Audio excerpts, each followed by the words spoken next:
Hey guys, in this video I'm going to show you how to save your Photopea project. If you find this video helpful, please consider to like this video and subscribe to my channel.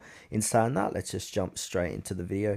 Alright guys, this is a quick video. So now in order to save it, simply click on the top left hand corner and click onto File, and then scroll down and click on Save as PSD. And now choose your location where you like to download it, and then I'm going to go ahead and click save. Now .psd is a Photoshop file that keeps all your layers and edits intact, so you can reopen this in Photopea or Adobe Photoshop later. So click save. Another way to do this, we can export a final image. So if we hover over file again and then click on export as, and then we've got different options, so we can export it as a PNG, JPEG, WebP, PDF, etc.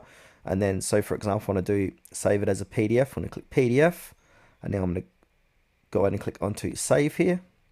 And now it said download started. To see it, press and hold escape. So if I top right hand corner on my download, here it is here.